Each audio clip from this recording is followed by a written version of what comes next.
Choro is an amazing body of work.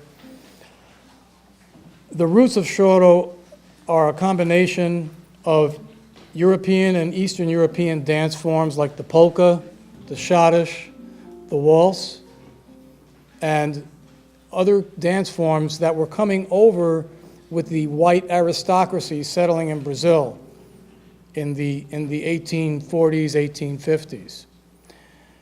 And so what you had was that mixing with the Afro-Brazilian rhythms. And musicians, just a little bit of history, slavery was not abolished in Brazil until 1888. So what used to happen was that aspiring young Afro-Brazilian children who wanted to learn about the arts were being educated by scholarly professors in basements of churches. And these were called the Irmandades, or the brotherhoods. And so some of the earliest great Brazilian composers of African descent were people that came out of these Irmandades. So you can just tell that even through oppression, the music cuts through it all. And we have that experience in this country too. But keep in mind, 1888. So, you know, samba and all of these choro, all of these Afro-Brazilian influenced genres came largely out of a combination of the white aristocracy coupled with the Afro-Brazilian rhythms. So Choro is beautifully positioned between classical music and bebop because it's got the syncopation, it's got the nice regular 16-bar sections that repeat and come back like almost like a rondo form. And so the listener has an expectation of what's supposed to happen harmonically, melodically, and so forth. I want to play you the great Pixinguinha's Vou Vivendo, which means I'm going to keep on living. And this is a modern recording with original instruments to give you an idea of what Choro sounds like in a larger situation.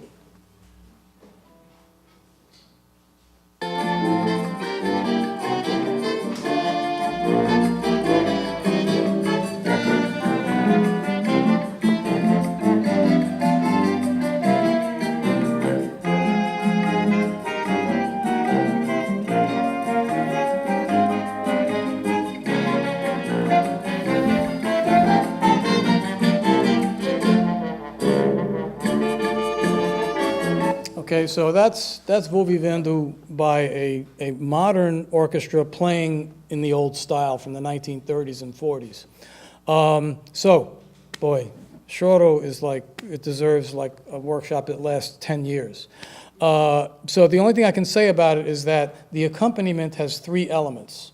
It has bass line function that's predominantly harmonic in nature. Then it has your comping element above, similar to what we've been dealing with, like three-note voicings in very specific characteristic rhythms. And then at the ends of phrases, you get bass line fills, which are known as baixarias. And the baixarias are the heart and soul of the seven-string guitar in Choro, or the sete cordas, which is an art form unto itself. So as an accompanist, and you're the only person playing, there's no cavaquinho, little steel string ukulele, there's no seven-string guitar, there's no pandeiro, there's no tambourine bandero being played. It's all up to you. So you have to integrate all of this into one guitar accompaniment. And then when you want to play a solo piece that's a choro, those of you who know from the Villa Lobos famous choro, it has all of these elements. It has the bass line harmonic function, many inversions, very common inversions. And then you have the basic comping element, and then you have the baixarias, the fluid bass lines at the ends of phrases. I'll play you a couple of examples of my own pieces in a minute, but here's like some of the real basic kind of stuff that you can pick up. So here's the first example on page 3.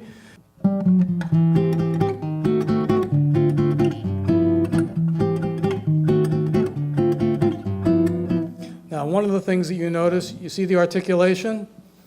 crescendo through, and the last 16th note is super short, right?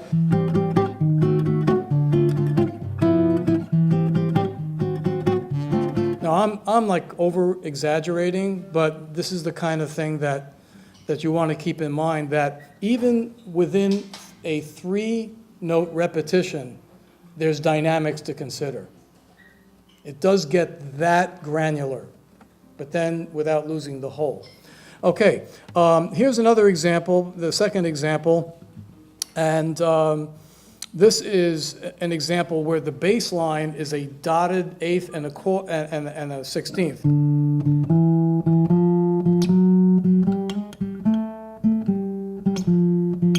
Okay, so that bass line is actually, when we play Odeon in a minute, you'll see. And what I have here in the comping element is a simplification of the first figure. So instead of it being ba-da-da, ba-da-da, it's da-da-da-da-da-da.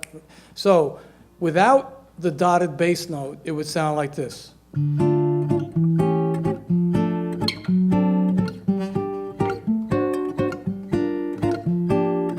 Okay, so that's how that one would sound. With the dotted bass note, which implies more thumb independence, right?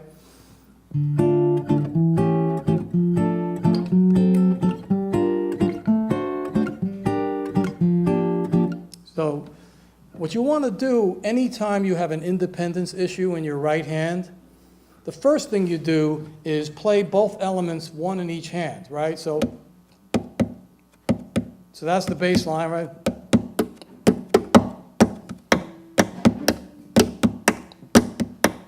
Right?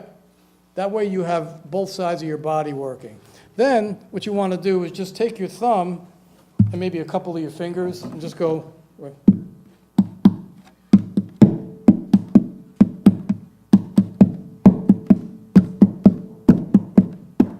See what I'm saying? Like, and another thing that's fun to do, and that's also like a cool builder for your chops, is just put like a rag. Put a rag in here and just play like.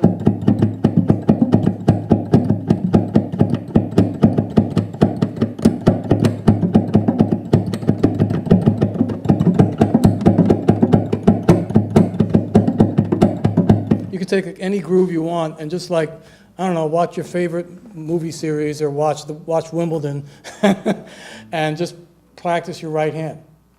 And just get with a metronome and play it with your right hand. Anyway, some of the variations that are possible with the comping element start in measure 55. So instead of going ba ba ba ba ba ba or ba ba ba ba, instead of playing all 3 notes at the same time, you divide the figure up into 2 different segments. So for example, instead of it being, it's, see how that works? It's almost like Alberti bass in a Mozart sonata, you know?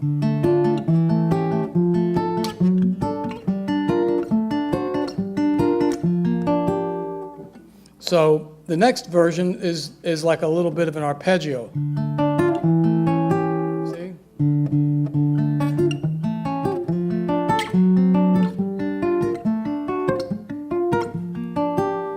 The next one is, instead of an arpeggio going up, it's an arpeggio coming down.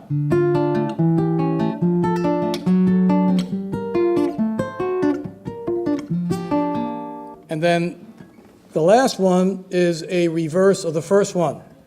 So it's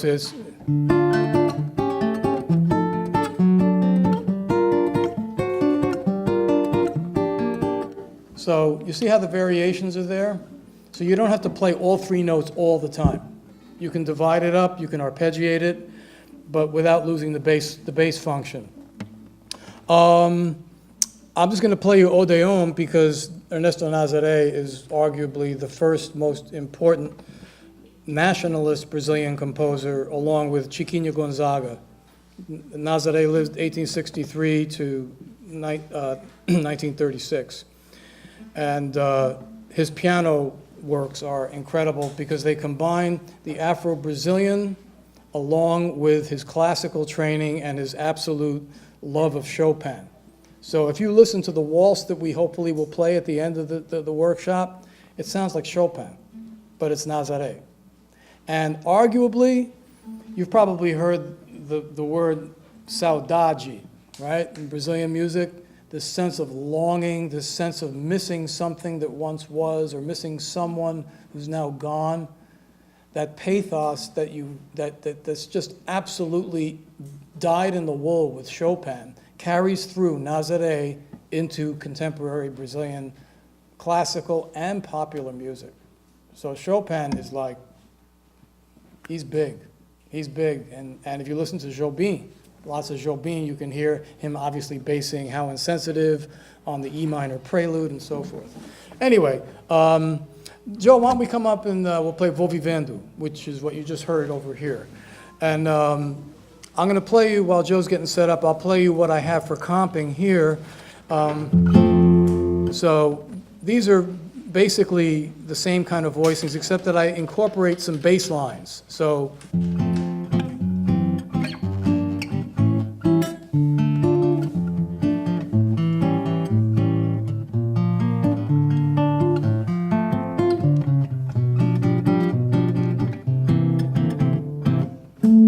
Try that again. So 1 and 2 and no, I'm just gonna play. So 1 and 2 and.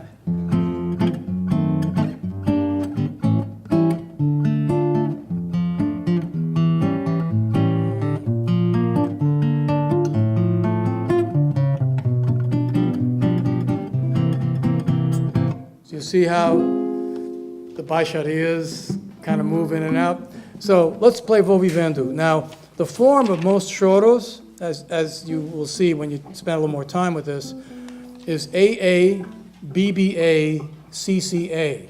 In the interest of time, I hate to say that, but we're gonna shorten the form and play ABACA. So each time the theme comes back, the main theme, Joe will have the melody. Okay? Here we go. 1, 2, 1 and 2 and.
Yeah.